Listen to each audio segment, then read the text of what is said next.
j'ai envie de vous demander à tous les deux, donc votre première rencontre avec la série 13. Je sais pas qui commence.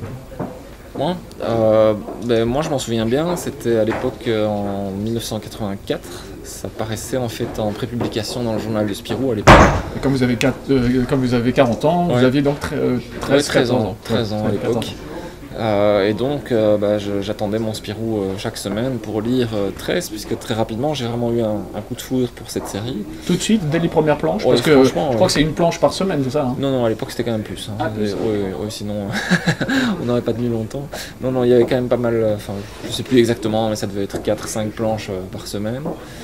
Et ça dénotait quand même dans le journal de Spirou, parce que Spirou est plutôt ce qu'on appelle tendance grenée, donc c'est plutôt des séries humoristiques qui paraissaient dans Spirou. Ah oui. Et là, 13, on est vraiment dans le réalisme, le thriller, l'action. Et donc ça m'a vraiment très fort attiré, directement, franchement. Voilà. Et après, vous êtes devenu assez fan de la série. Vous avez suivi, vous avez acheté les albums après Avec mon frère, on était vraiment fans, donc on a acheté tous les albums petit à petit. Et à l'époque, si on m'avait dit que X années plus tard, j'allais moi-même écrire un scénario, je l'aurais vraiment pas cru. Mais donc c'est vraiment, clairement, pour moi, c'est une des séries qui a fait que je suis devenu scénariste, quoi, qui m'a donné envie de raconter des histoires. Parce que j'en éprouvais un plaisir incroyable, c'était vraiment, j'étais dans l'histoire. Et donc quand on aime quelque chose, on a toujours envie d'essayer de refaire soi-même ce qu'on a bien aimé. Et vous les aimez bien jusqu'au tome 13, je crois. Enfin, je dis pas que vous les aimez, je sais pas si vous les aimez moins après, ou en tout cas...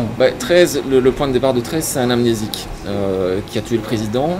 Enfin, on pense qu'il a tué le président, mais on ne sait pas trop au début.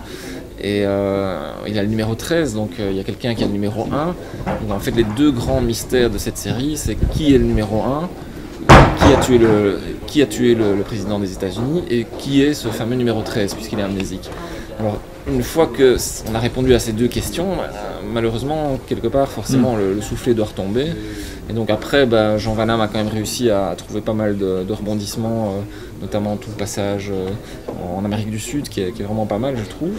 Mais au bout d'un moment, une série qui tourne essentiellement autour de deux questions, une fois qu'on a répondu à ces deux questions, forcément la série s'affaiblit un peu. Mais bon, il y a tellement d'attentes de la part des lecteurs, c'est un best-seller pour l'éditeur, etc. Donc quelque part la série doit continuer, et il faut qu'elle continue le mieux possible, ça c'est le défi.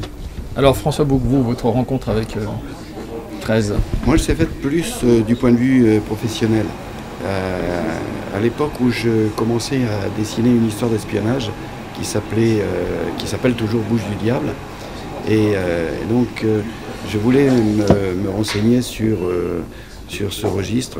J'ai donc lu énormément de bouquins d'espionnage, des romans, des documents, et je me suis dit tiens, il faudrait que je regarde aussi ce qui se fait dans ce registre-là, dans la bande dessinée.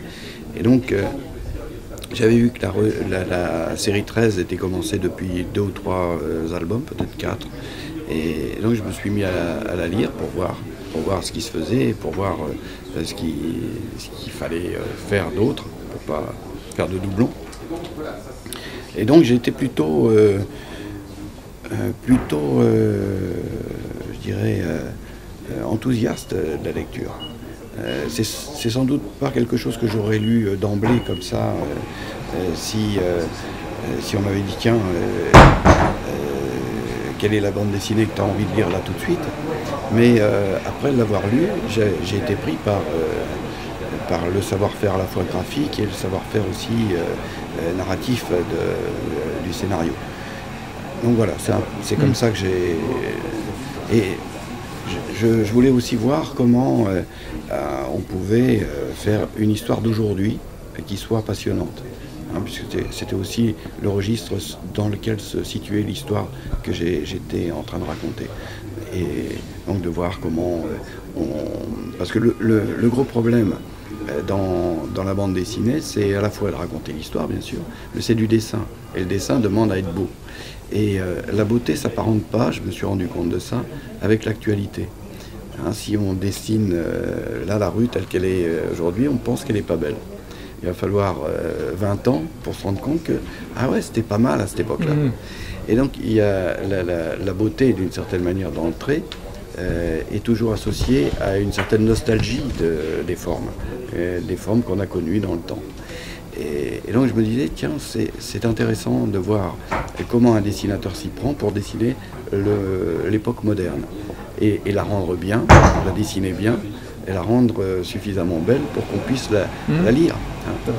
Et donc ça, c'était aussi un des aspects qui m'a attiré à la lecture de cette série. Oui, il a fait un beau travail, William Vance d'ailleurs. Bien sûr, bien sûr. Oui. C'est un très très bon dessinateur.